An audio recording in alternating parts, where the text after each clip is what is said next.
Welcome to another edition of Morgantown Memories. I'm Harold Swifty Shaver. Today we are welcoming Albert Rod Everly to speak about the WVU COED murders. Hello. I'm glad to be here. Tell us how you got interested in this case. Back in 1970, I was a member of the West Virginia National Guard, and there was a murder committed in Morgantown called the West Virginia COED murders, where two college girls were hitchhiking and were picked up downtown on University Avenue and taken out to an area in the Weirton Mine area where they were probably decapitated at that location. While I was in the National Guard, we were called out to search for the COEDs in 1970, and on April 14th, we started our search of the Weirton Mine area. The first day, we searched on the Grafton Road and went down to the Goshen Road and then proceeded down the Goshen Road to the Weirton Mine. At that time, we went and inspected all the tunnels and mine shafts and looking for the missing bodies. Then on the 15th, we proceeded up what's called Owl Creek Road and searched that area. And then on the 16th of April, we went up Owl Creek Road and found the missing COEDs at that point. My background is in drafting and engineering. I have an extensive background in mathematics and taught drafting in 1970 at the area vocational school and taught there 12 years, teaching basic drafting and blueprint reading. I was also a member of the 201st Artillery Unit of the West Virginia National Guard, where I was a sergeant at that time. My other background is in construction and construction management. I did a lot of million-dollar projects where I designed them and built them, and during those projects I had to research building codes, zoning regulations, and learn to read in minute detail the codes, to use them the way that would benefit the client that I had. So the experience in that paid a lot of dividends when I started researching this COED case. A year ago in November, I went to a book signing of the West Virginia University COED murder case, a book written by Jeff and Sarah McLaughlin. At the book signing, I asked them some questions in a discussion with the writers, and one of the questions I asked them was, do they have copies of the 4 anonymous letters in the COED murder case? And Sarah informed me that she did, and I asked her to send me a copy of them because I had a hunch of how the case, the mileage in the case should have been figured out. And she sent me the 4 letters, and when I received the letters, the one question that I had was, where did they measure the 25 miles plus 1 mile in the woods from? And in the very first letter, it described the location down on University Avenue where the Welcome to Morgantown sign was located. And at that point, I knew where the bodies were located because we found them. And I took my car and set the trip indicator on 0 down on University Avenue at the city line. And I proceeded to drive south up the Grafton Road to the Goshen Road. And at that point, my trip indicator showed the mileage 5 miles exact. I turned right on the Goshen Road to get down to where the bodies were located and drove 2 miles down the road. Again, I stopped and looked out to the left, and there was the forest that was described in the letters I'd received. And then what I did, I drove on down the Goshen Road 4/10 of a mile, doubled back up Owl Creek Road 6/10 of a mile, and I was sitting in front of where the COED bodies had been found in 1970. It took me 2 days to figure out the mileage game that had been played by the anonymous letter writer. Well, it's been 53 years now that this case has not been solved. And when the book came out, that brought memories back of the time while I was leading the search team as to some of the thoughts I had in 1970. One was the fact that the mileage was so far off. The West Virginia State Police followed the information in the letters and drove 25 miles to south on the Grafton Road and ended up calling back to the command center and telling them they had driven the 25 miles and they were in the middle of Grafton and there was no woods in sight. So they proceeded on down the road another mile and found the woods and conducted a search in that area. They called back to the command center, and the command center had contacted the state trooper that was assigned to me and told him that they had gone to Grafton and the mileage was way off. So at that point, I thought the writer of the letters was playing a game with the West Virginia State Police, a game of cat and mouse, like a lot of serial killers back in the 70s did. The Zodiac Killer and Charlie Manson and some of those people. I took this challenge on to investigate this because I knew the facts were overlooked. The 4 letters that, the 4 anonymous letters that were sent from Cumberland, Maryland, told in great detail where the bodies and the heads were located. In 53 years, nobody figured out that those letters, they were overlooked. And those 4 letters was actually a confession from the letter writer that he knew where the bodies and the heads were in 1970. But nobody could figure it out because of the mileage, and some of the people thought that it was made up. So I wanted to get the facts out so that people could judge on the truth of what the facts are. Well, you know, there's a lot of different theories and suspects, and I know you know other directions this could go. But of course, we're going to get into the letters, the 4 letters that were written and how the bodies were discovered in the first place. But before that, tell us about some of the other theories. Well, there's a lot of theories, and there's been a lot of research trying to find somebody that they could tie to the case. In 53 years, they've not had any real solid evidence other than the 4 anonymous letters. We need to get into the letter part of it now, and your particular theory on this person in Cumberland, Maryland. The 4 anonymous letters had been sent to the West Virginia State Police in April 8th, 10th, 21st, and 25th of 1970. The 3 writers of the 4 letters were found by the West Virginia State Police in July 14th, 1970, in Cumberland, Maryland.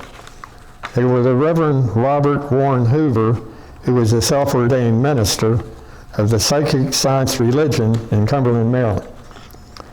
And he claimed about 30 members of being in his cult. Reverend Hoover was a white male, 39, and Amanda Young, who was a white female, was 60, and Fred Channing, who was a white male, 75, all lived together in Lavelle, Maryland. Reverend Hoover graduated from high school and took a correspondence course from a school in Florida. And the course was psychic science. The course consisted of talking to dead people and persons from outer space.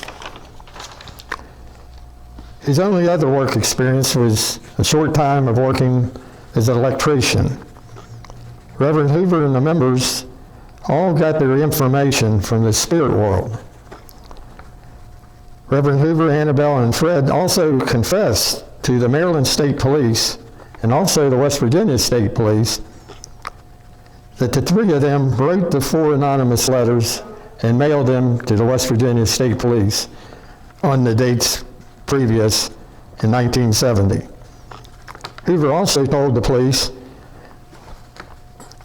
and Associated Press that 2 members of his church had been involved in the murders. In the letters, he mentions the heads were used for other purposes.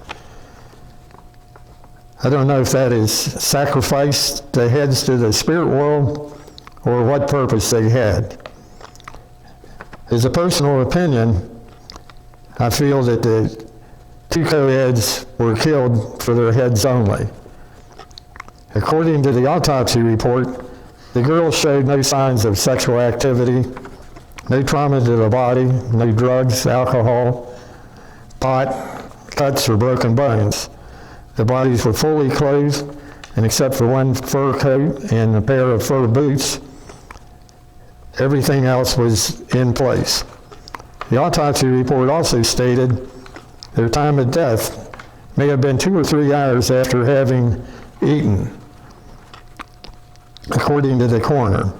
The stomach of Malarik showed some yellow particles and ingestion of corn and beans.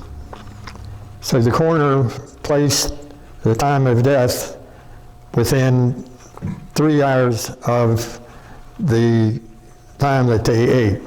The coeds were picked up hitchhiking at 10:50 p.m. on the night of January 18th.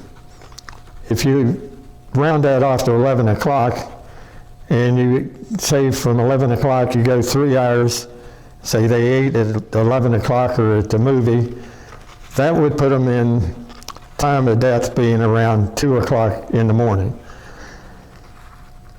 The West Virginia State Police had interviewed 3 different families.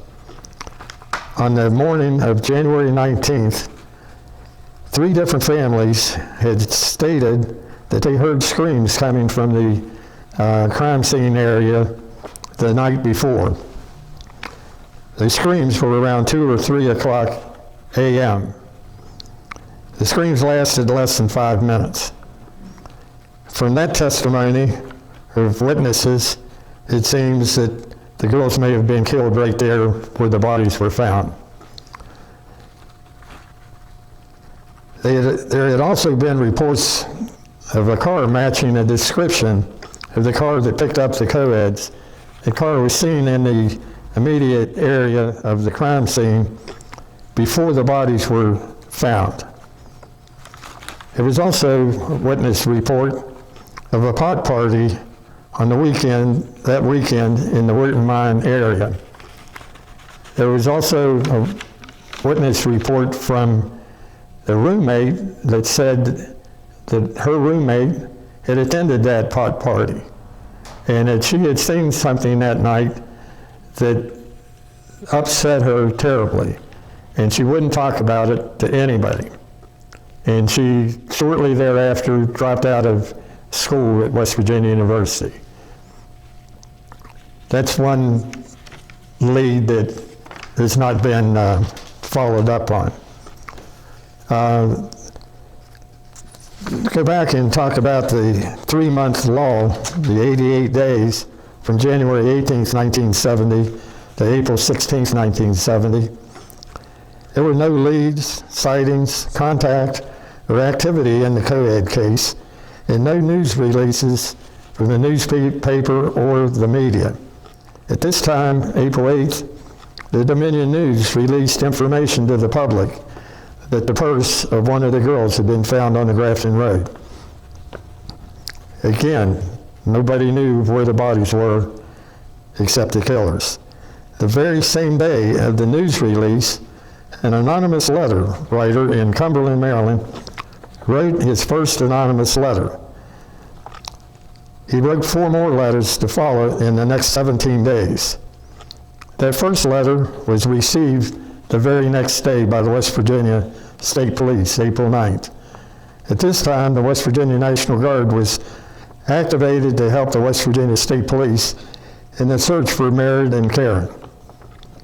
It was during this 90-day law that the anonymous letter writer and his killers decided to tell the police where the bodies and the heads of the West Virginia coeds were located.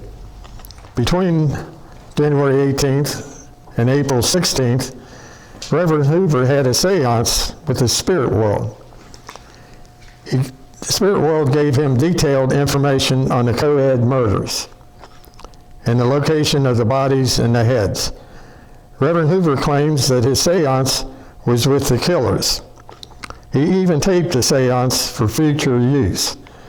When the West Virginia State Police located him, he played the seance tape for them and even gave them a copy of the tape. We have checked both case files of the co-eds, and the tape's not anywhere to be found. On April 14th, the 201st Artillery Unit of the West Virginia National Guard was activated to help search for the missing co-eds. A team of guardsmen began searching the Halleck Road and miscellaneous back roads for personal items belonging to Karen and Merritt Malarik. The killers had done this to confuse the West Virginia State Police as to the exact location of the girls. The other team of about 15 guardsmen that I led worked with the West Virginia State Trooper Cunningham. The guardsmen were under the direct supervision of the West Virginia State Trooper Cunningham, who was receiving information and directions from the command center. The search began at the intersection of the Halleck Road and the Grafton Road. The West Virginia State Police Command relayed information from the first 2 letters, giving directions to Trooper Cunningham to search the Grafton Road, the Goshen Road, the Weirton Mine, and the Owl Creek Road. That information was shared with myself and my men. Trooper Cunningham and myself discussed the letters in great detail for the 3 weeks we worked together while we were looking for the bodies and the heads. Sergeant Everly, myself, had a gut feeling that the writer was playing games with the mileage, and he thought some combination of the numbers would tell the exact location of the bodies. Only one problem. I didn't know where they had measured from in 1970 for the 25 miles. The team of guardsmen searched the Goshen Road and the Weirton Mine complex with no results on April 15th. On April 16th, myself and Trooper Cunningham began the search of Owl Creek Road. About 6/10 of a mile up Owl Creek Road, I sent my team up an old mine road next to the creek to a strip mine. And TC and I were standing out on the Owl Creek Road when we heard screams from Steve Slavinsky, one of the guardsmen, yell for help. I raced to Steve's location, which was about 30 yards, where a girl's lower leg was protruding out from the brush pile. Trooper Cunningham had my team of National Guardsmen secure the area around 11 a.m. Everyone waited to around 3 p.m. for all the officials to come from around the state before the co-eds were uncovered. It was at this time it was noticed that the girls had been decapitated. Also, the girls were fully clothed, except one girl was missing her fur coat and one girl was missing her fur boots. Around 5 p.m., a team of National Guardsmen carried the bodies from the location. The missing co-eds had been found deceased. On April 17th, the West Virginia National Guard continued to search in and around the Weirton Mine area for the heads with no results. Also on April 17th, Trooper Cunningham informed me that the night before, April 16th, he was assigned the task of taking the parents of the coeds to the West Virginia morgue to identify the bodies of the coeds. He became choked up when he told me that it looked as though the killer had practiced chopping on the first girl. He also said the second girl was a clean cut. Why has this perfect murder never been solved? He said no one believed the mileage, 25 miles plus 1 mile in the forest. No one believed the letters were real. Everyone believed the letters were made up. The letter writer made the letters and mileage too complicated for anyone to figure out at that time. The anonymous letter writer was playing a game of hide and seek with the police to find the bodies and the heads. People in 1970 didn't believe in psychics or seances. The anonymous letter writer gave names of 2 men he claimed killed the coeds. Both names were listed as living in Morgantown, and one of them was from New Jersey. The West Virginia State Police checked those names, and that both names were fictitious and both addresses were fictitious. Reverend Warren Hoover was stated that he was too feminine to have killed the coeds. The Maryland State Police felt Reverend Hoover was a crank because of the Pujo case that Hoover had sent information to, the same as the COED case, and the information was of little to no help. The West Virginia State Police also felt Reverend Hoover was a crank. The bodies were found too soon, in my opinion, because the cat and mouse game didn't play out long enough for the police to solve. The location of the heads has never been found in 53 years. People thought the letters came from the news articles. The only real leads in the case came from the 4 anonymous letters. January 18th, 1970, the girls were kidnapped in downtown Morgantown. Until April 16th, 1970, there was no activity in the case. Only the killers knew where the bodies were located. On March 1st, the purse was found on Route 119 South, which is the Grafton Road, and that purse was turned over to the Morgantown Police Department to take care of the evidence. It was stored there for 1 month. April 1st, the state trooper, Trooper Goodwin, stopped in the Morgantown Police Department to talk to a detective and saw this purse sitting on top of a filing cabinet. And he asked the detective where the purse came from. And the detective said he found it out on the Grafton Road. At that point, the state police began assembling a search party for out on the Halleck Road and the Grafton Road. On April 4th, the West Virginia Air National Guard had a search by air of the Halleck and Weirton Mine area. On April 6th, West Virginia National Guard was activated. On April 8th, this was, the Dominion Post published that the purse was found.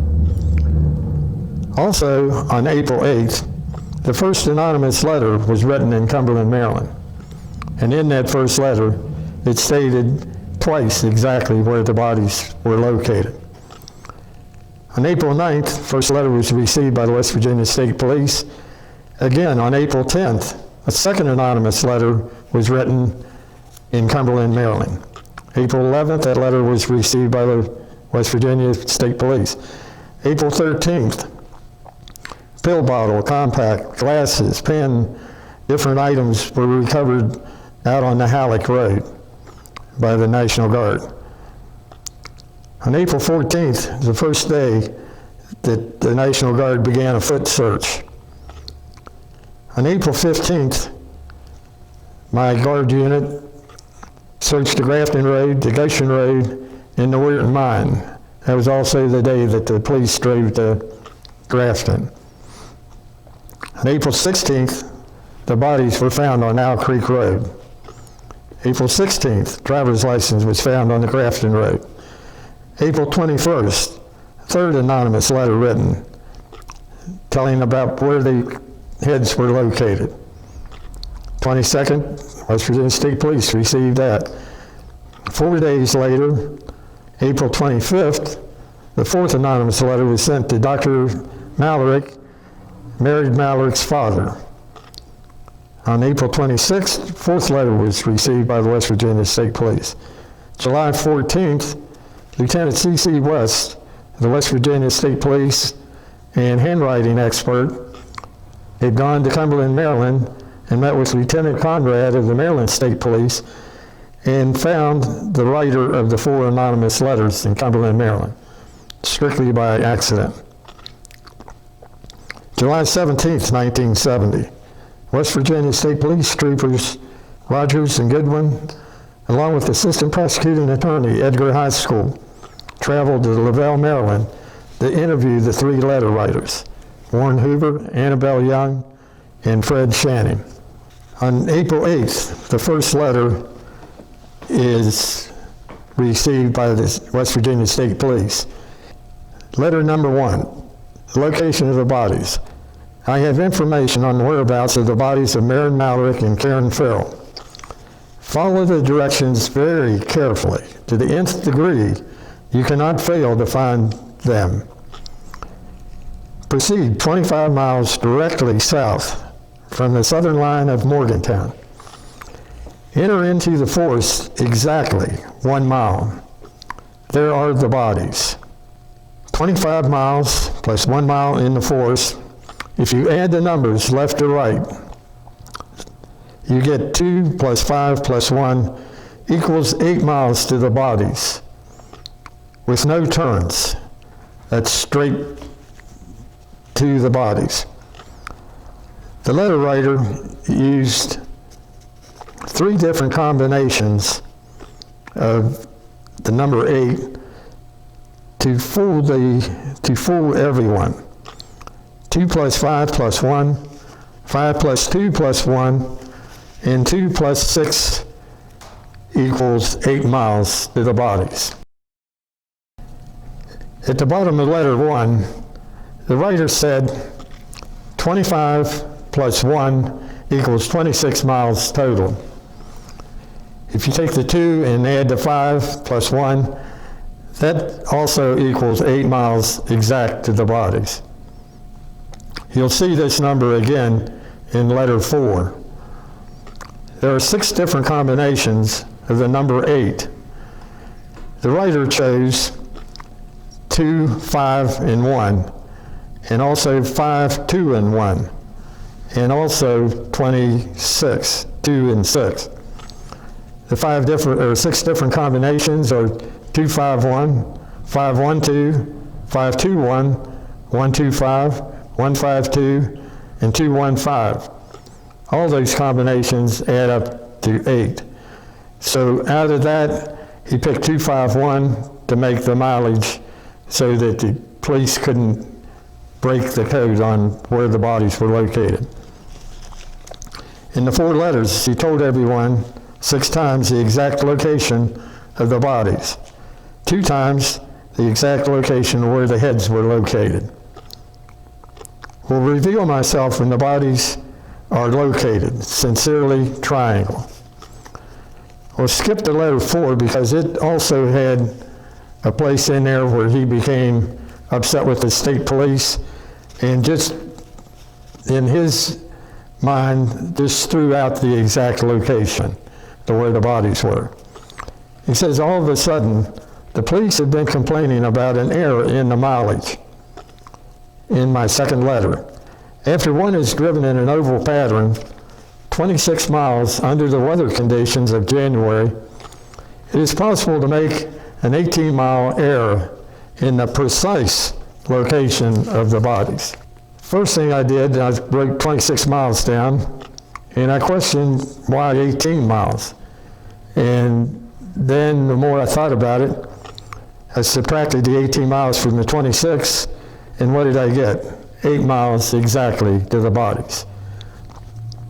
If you take the 8 miles to the bodies and add it to the 18, you got the 26 miles total that he had in the very first letter. I questioned the 18-mile error. So I got in the car, and I decided all the evidence was distributed up on the Halleck Road, the Grafton Road, and some of the back roads. So I thought, well, see how far it is to drive from the bodies around and come back to the bodies. So I started with 0. I went back down Owl Creek Road to the Goshen Road with 0.6 of a mile. I went 0.2 of a mile over to the Mine Road. That meant that's where the location of the heads was at. Drove on out to 73 south of Fairmont Road. That was 1.8 miles from the bodies. Drove up to Tom's Run Road, which is a shortcut up to the Halleck Road. And it was 2.2 miles to Tom's Run Road. Drove up to Tom's Run to the Halleck Road. It was 3.8 miles from the bodies. Drove out the Halleck Road to the Grafton Road. It was exactly 10 miles. I drove down to the Goshen Road. That was exactly 15 miles. Went 2 miles down the Goshen Road, plus 1 mile in the woods. I'm sitting in front of the bodies. It was exactly 18 miles. You add the 8 miles on there that he drove from the bodies to the city line. You add that 8, now you have the 26 miles total.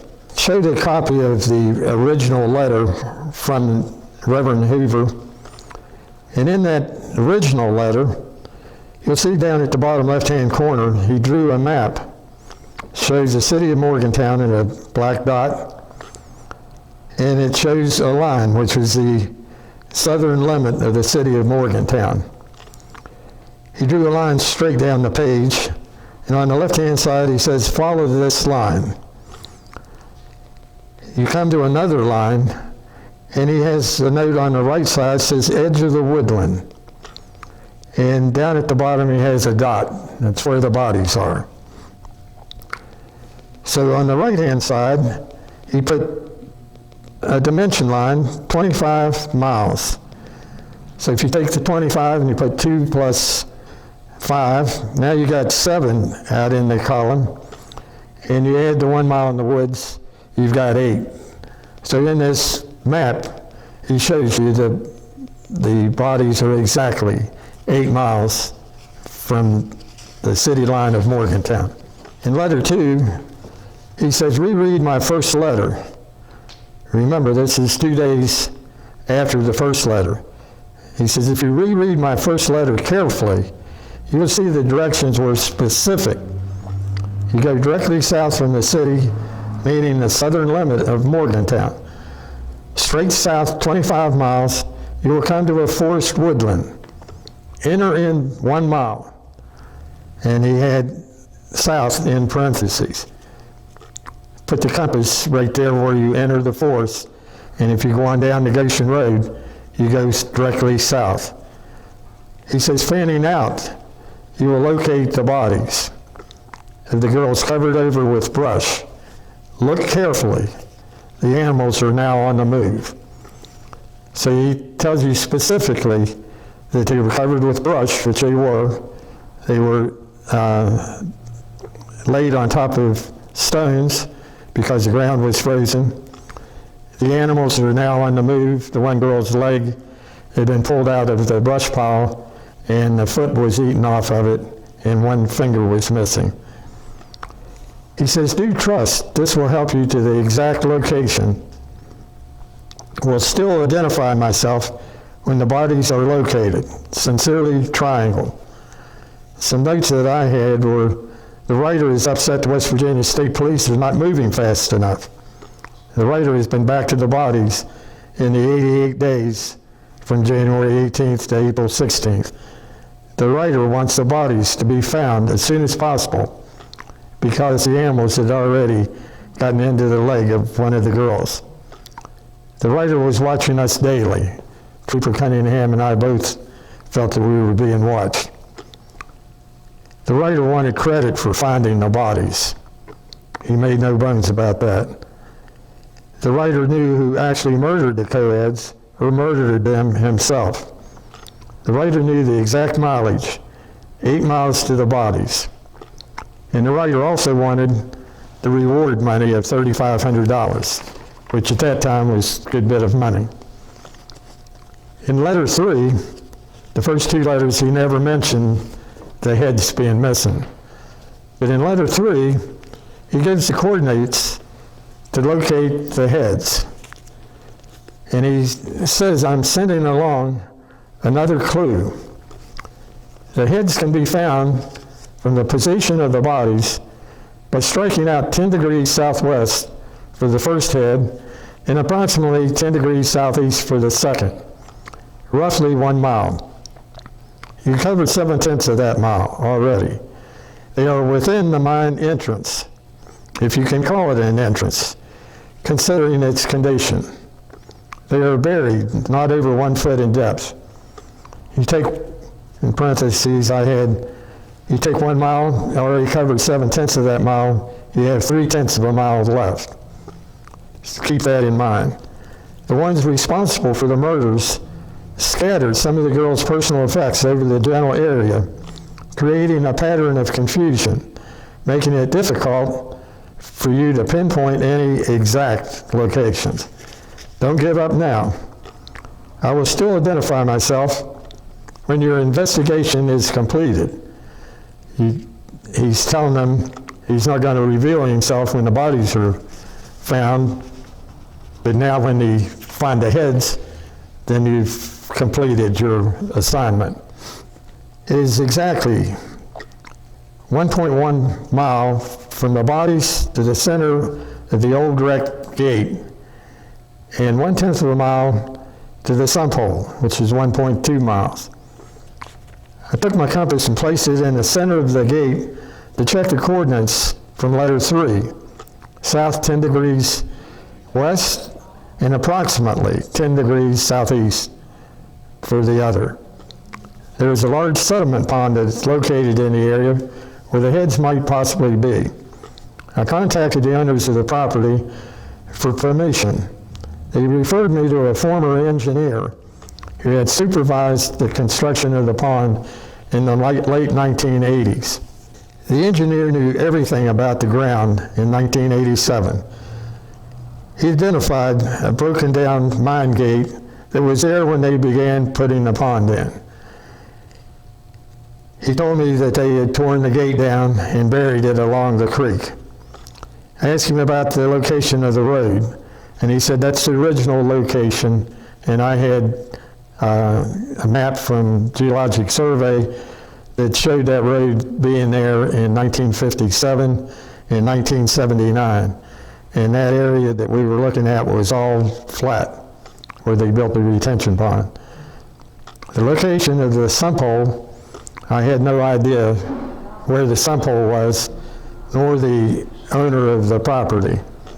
But he described the sump hole as a place where the road made a turn and people would dump trash there, brush and old tires and stuff like that.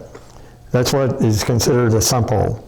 The ground around the pond, I asked him if they had excavated that when they built the sediment pond. And he said no, the owners wanted that left natural because they didn't want people to be able to see the sediment pond from the road. So that ground was all original ground. When we got ready to leave, he told me, he said, Rod, he said, this ground is all sand.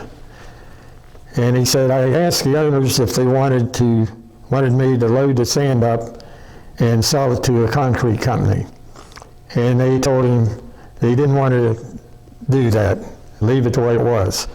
So they ground in January 1970 with sand and real small pieces of gravel or rock. He told me that the sides of the pond were built out of clay, rock, and some sand. And the engineer located, came back out and located the original topsoil. When we excavated the first hole, the state police thought they had hit clay or slate, and I didn't see how that could be. So I had the engineer come back out, and he told me that that was the original topsoil. We had to dig down 2 feet to get to the original topsoil on our location number 1. The next thing was to locate cadaver dogs to go out and see if they could find anything. And I honestly didn't believe that I'd find anything at all. And I found a woman in Grafton that had access to 5 cadaver dogs. And they offered to come up and run them for nothing, just for the exercise. And the first dog they ran by itself hit a location on the side of the sediment pond and sat down and started barking. And probably about a half hour later, a dog over in the woods on the other side of the sediment pond sat down and started barking. Hit a location number 2. So they ran the dogs and hit 5 more times, and then finally came back and ran 1 more time to make sure, and that made 6 times they hit on that 1 hole. At that time, I called the girls together and asked them, I said, well, what does this mean? What did we find?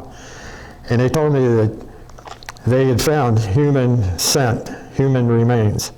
When we excavated, we may not find the heads. And I said, well, why is that? And they said, well, people may have come back. It's been 52 years. People may have come back and moved the heads, but the scent would still be there. And as it turned out, they were right. We didn't find the heads in that exact location, which was the exact location that the letters said the heads would be located at. I contacted the crime scene specialist of the West Virginia State Police, and Mike Keith came out and proceeded to bring the West Virginia State Police recovery unit, and they located the location according to the anonymous letters. The hole that we excavated was 5 foot by 7 foot, and we went down 2 feet, 8 inches, and didn't hit anything. And of course the letters said if we went down, the heads were only 1 foot deep. And of course I asked the question, is that the top of the head or the bottom of the head? And so we went on down 2 feet, 8 inches, and in the end, we dug all the way down till we hit solid rock in those 2 locations. We're still waiting on the state police to bring their laser X-ray type machine to check the area around the 2 holes themselves. The scent travels in the ground, in the air, in the water, so that the scent may have moved at sometime during that 53 years. And one person that lives out there said that that area had flooded a couple times back in the 70s. And the engineer said that the area where the retention pond was at one time must have been a river or a large stream. Okay, in letter number 4, the letter writer sent the letter to Dr. and Mrs. Malarik, the father and mother of one of the girls. He says, I've sent 3 letters to the West Virginia State Police. The first and second letters were taken with some seriousness. The search was successful in locating the bodies, minus the heads which were needed for other purposes. Don't let the authorities try to convey the idea the letters had nothing to do with finding the bodies. I did say I would identify myself when the bodies were found, but the police so far have left too many loose ends in their case. The third letter, which they have chosen to do little about, states as specifically as possible the location of the girls' heads, south 10 degrees west for one, and approximately 10 degrees southeast for the other, about 1 mile from the grave, just inside the wreck gate, buried 12 inches deep. The police had already covered 2/10 of that mile. If they go around the sump hole, they will miss the heads. The additional 3/10 of a mile must be measured across the sump hole. So in letter 3, the writer says they had covered 7/10 of that mile. In letter 3, you take the 1 mile, subtract 7/10. Remember, there was 3/10 of a mile left of that mile. In letter 4, the police had covered 2/10 of that mile. So that makes it 1.2 miles to the sump hole where the heads are located. We have a chart which shows the actual layout as to where the Owl Creek Road was, where the mine road that goes over to where the heads were located, and the actual description of the mileage. We have another map that I used to try to, in the beginning, try to locate where the heads might possibly be. And on that map, if you went 25 feet up the north-south line, the heads would have been 10 feet apart. If you went 65 feet up that line, they'd be 23 feet apart.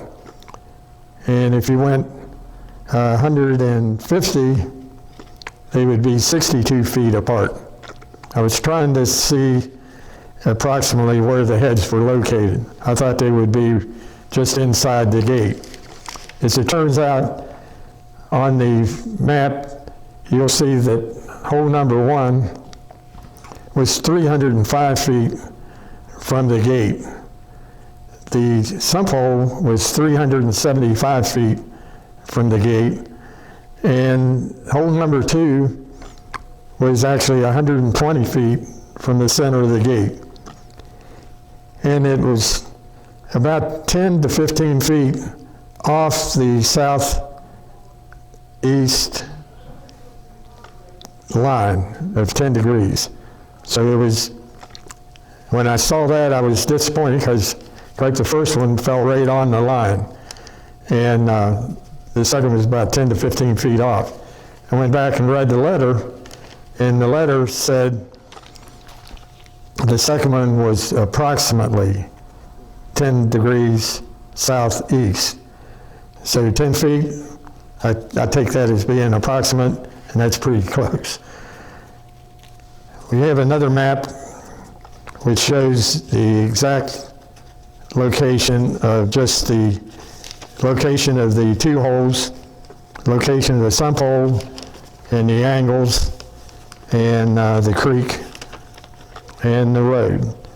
Now we have investigation report of Reverend Warren Hoover by the West Virginia State Police. A synopsis of the investigation of Robert Warren Hoover, male, 30 years old. After the investigation was complete, it was apparent that Warren Hoover was not the person who committed the murders, but he was the one who did send the letters.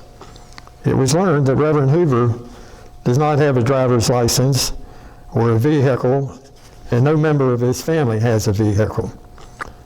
subject travels with one Annabelle Young, a white female 60, who drives Reverend Hoover around and who is his apparent girlfriend. The investigation also revealed that Reverend Hoover is the leader of a self-ordained minister. For the past 10 years, he's been the head of that religious cult, known as the Psychic Science Religion. And he got his training through a correspondence course from Miami, Florida. That is his religion. And his belief is that he can talk to dead and persons from outer space. His following is mostly elderly people who lost loved ones. He holds meetings in Somerset and Johnstown, Pennsylvania, and near Cumberland, Maryland, and other unknown locations. He puts himself in a trance, and through his voice, he talks to the dead and the followers that are present, as if he was the loved one and not himself by being in this trance. The investigation found that Reverend Hoover wrote these letters for several reasons, some of which are he was interested in getting publicity from the news media for himself and his religion, that he will get in touch with the family of the murdered victims and through himself let the families talk to the victims and console their families. Reverend Hoover did give the names and addresses of the murderers to West Virginia State Police, giving their names, description, and addresses. At this point, it must be noted that upon receiving this report from Pennsylvania State Police, the West Virginia State Police ran a background check on the assumed murders and found that the two alleged murders were both fictitious and their addresses also. It is felt that Reverend Hoover, through his alleged ability, will attempt to obtain money from the families. It was also learned through this investigation that Reverend Hoover was not employed, and his income is from Social Security disability and from donations of money from his followers. It was also revealed that some of his followers signed their property over to him along with their money. The investigation revealed Reverend Hoover contacted the Maryland State Police in Cumberland, Maryland, when Stanley Haas escaped from the Pennsylvania jail in Pittsburgh. He killed a Verona policeman and later kidnapped the mother and daughter near Cumberland, Maryland. Reverend Hoover gave them information as to the location of the bodies and other details. The case was never solved, and it hasn't been solved to this day, as far as I know. The information Reverend Hoover gave the Maryland State Police was of no value to them. It was a general consensus of the West Virginia State Police and prosecuting attorney who went up and interviewed the three individuals. The three subjects had nothing whatsoever to do with the COED murders. The 25 miles south on I-119 South and 1 mile in the forest was totally inaccurate and made up. The subjects were living in a world of their own, and any attempt to discredit them would be met with hostility. They didn't believe the information in the letters came from the spirit world or in the seances. They compared the 4 letters with news articles in the Cumberland newspapers. A writer of the letters with a little imagination and some basic facts and some news articles might be able to write the anonymous letters.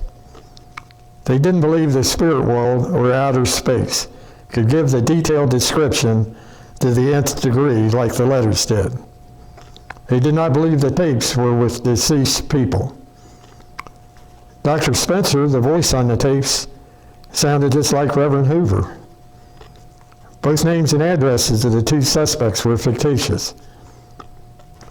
They wished to receive the reward offered by the Malarik family, since Reverend Hoover, according to Mrs. Young, was instrumental in the finding of the bodies. The reward was $3,500.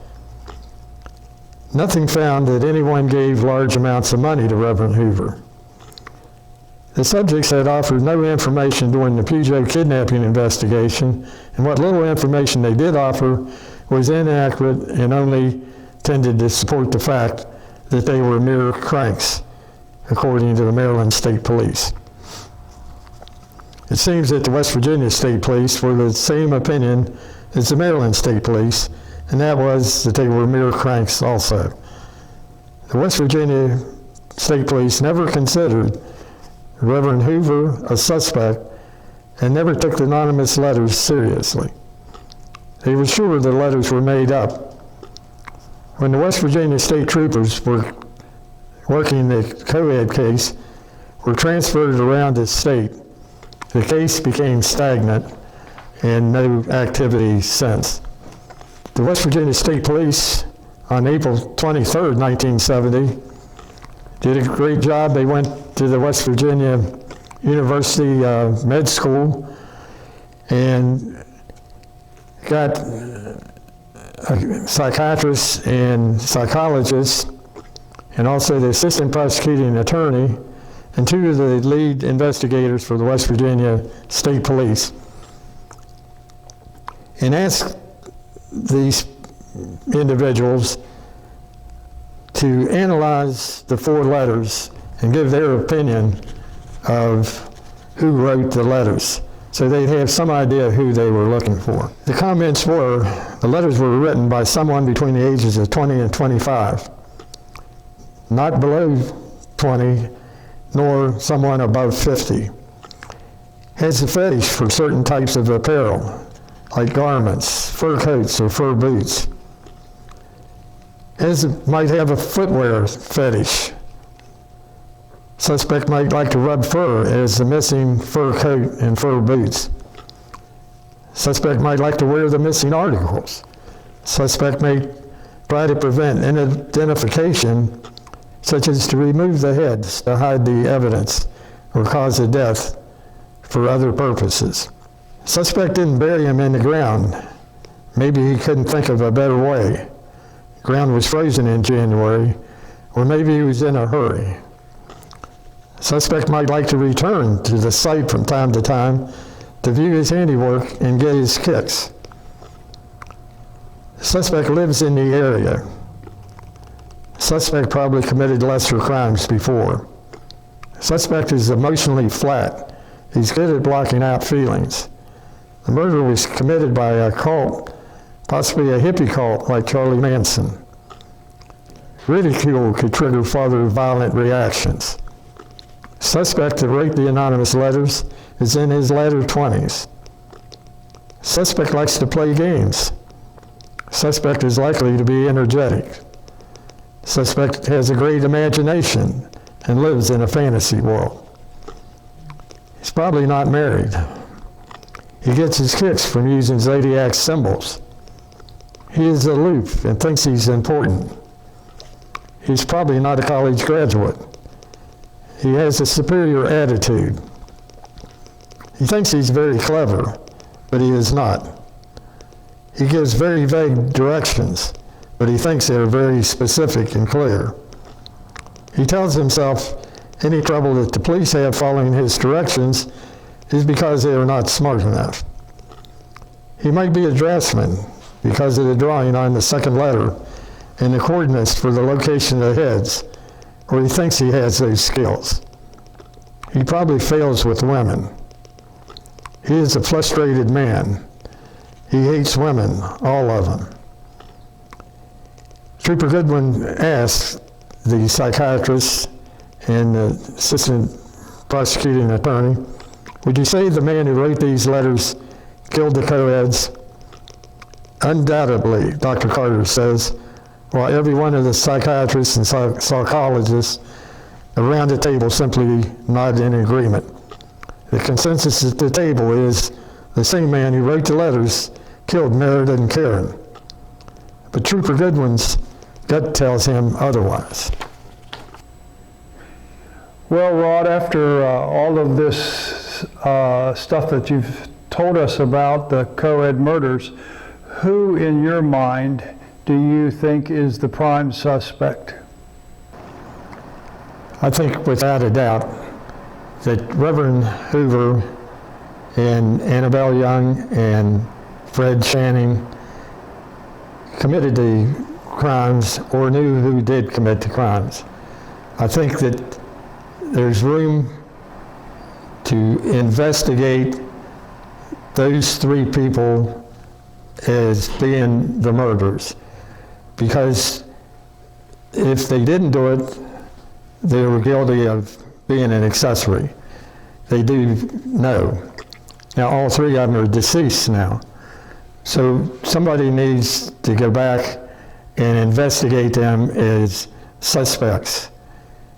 Now, there was also 2 people in Morgantown that the state police, when they were all transferred, they were close to closing the case. They had 2 suspects that lived out on the Grafton Road. And a cold case retired state trooper in 2005 located one of them at a retirement home in Morgantown.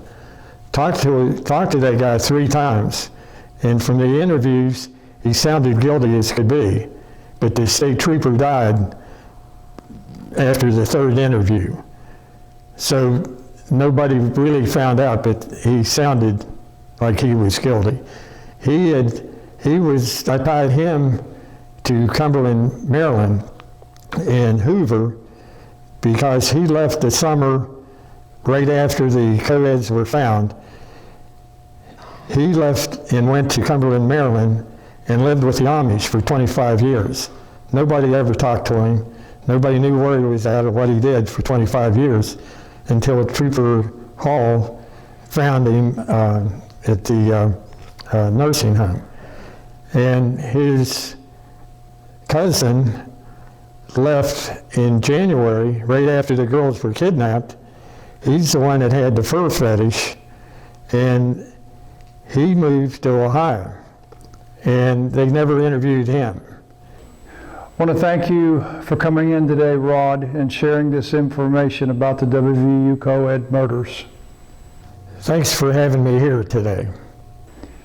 Thank you for watching, and we'll see you again next time.